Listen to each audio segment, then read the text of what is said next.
Hi friends, இன்றைக்கி நம்ம பார்க்க போகிற டிஷ் வந்து நீர் உருண்டை. இதை உப்பு உருண்டைன்னு சொல்லுவாங்க. இது வந்து நல்ல ஒரு ஹெல்த்தி ஸ்நாக்.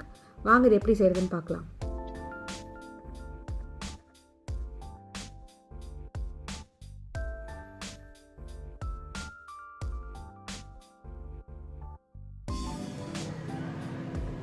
நம்ம எடுத்து வச்சுருந்த மாவை வந்து ஃபஸ்ட்டு ஒரு மிக்சிங் பவுலில் போட்டுடுங்க.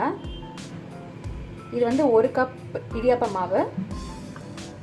அதுக்கப்புறம் நான் 1/2 டீஸ்பூன் உப்பு போடுறேன். உங்களுக்கு தேவையான அளவுக்கு உப்பு போட்டுக்கோங்க. போட்டுட்டு நல்லா இப்படி மிக்ஸ் பண்ணிவிடுங்க.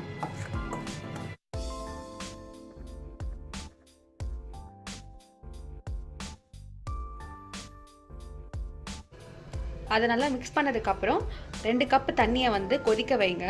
அது கொஞ்சம் கொதிக்க ஆரம்பிக்கும் போதே நம்ம 1 ஸ்பூன் எண்ணெயை வந்து இப்போது ஆட் பண்ணிவிடுங்க. அது நல்லா கொதிக்கிற வரைக்கும் ஃப்ளேமை ஹையில் வச்சுருங்க. இப்போ தண்ணி வந்து நல்லா கொதிச்சிருச்சு. இவ்வளோ கொதிச்சதுக்கப்புறம் கொஞ்சம் கொஞ்சமாக நம்ம இந்த தண்ணியை வந்து மாவில் ஆட் பண்ணி மிக்ஸ் பண்ண போகிறோம்.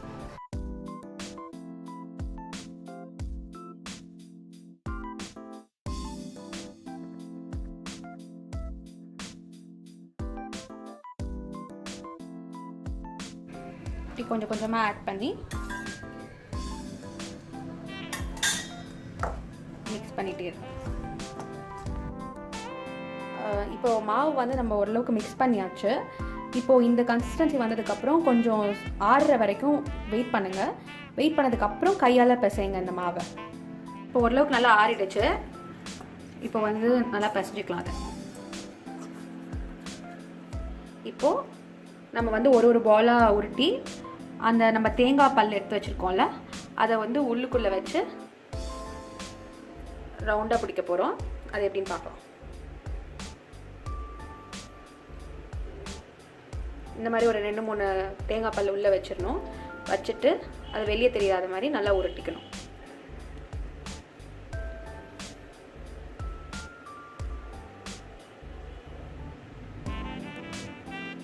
இப்போ நம்ம மாவு எல்லாத்தையும் உருட்டியாச்சு.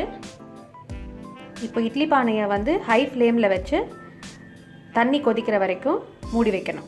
இப்போது இட்லி தட்டில் நம்ம வந்து உருட்டி வச்சுருந்த உருண்டையெல்லாம் ஒன்றா எடுத்து வைக்கணும்.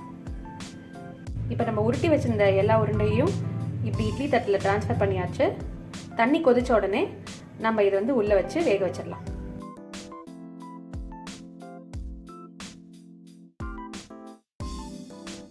அஞ்சு நிமிஷத்துக்கு ஹை ஃப்ளேமில் வச்சுருங்க. ஆயாச்சு. எல்லா நீர் உருண்டையும் நல்லா வெந்துருச்சு. இப்போ நம்ம தாளிச்சிடலாம். தாளிக்கிறதுக்கு தேவையான எண்ணெயை வந்து ஊற்றிக்கோங்க. இப்போ எண்ணெய் நல்லா வந்து காஞ்சிருச்சு. நம்ம எடுத்து வச்சுருந்த 1 டீஸ்பூன் கடுகை போட்டுட்டு அது கொஞ்சம் பொரிஞ்சதுக்கப்புறம் 1 டேபிள் ஸ்பூன் உளுந்து போட்டுருங்க. இப்போது நம்ம கிள்ளி வச்சுருக்க காஞ்ச மிளகாவை ஆட் பண்ணிடலாம். இப்போ அதை நல்லா வதக்கிக்கோங்க. இப்போ வந்து பெருங்காயத்தை ஆட் பண்ணிவிடுங்க. அப்புறம் எடுத்து வச்சுருந்த கருவேப்பிலையும் ஆட் பண்ணிவிடுங்க. நம்ம வேக வச்சுருந்த நீர் உருண்டை எல்லாத்தையும் ஆட் பண்ணிவிடுங்க. ஆட் பண்ணிவிட்டு நல்லா மிக்ஸ் பண்ணி விட்டுருங்க.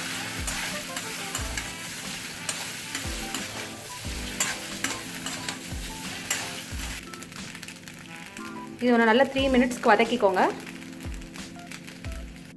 இப்போ நம்மளோட டேஸ்டியான நீர் உருண்டை ரெடி ஆயாச்சு. நாங்கள் வந்து ஜென்ரலாக அதை ஈவினிங் ஸ்நாக்ஸாக சாப்பிடுவோம் டீயோட. நீங்கள் உங்கள் வீட்டில் செஞ்சு பார்த்துட்டு எப்படி இருந்துச்சுன்னு கமெண்ட் செக்ஷனில் சொல்லுங்கள். Until then, bye.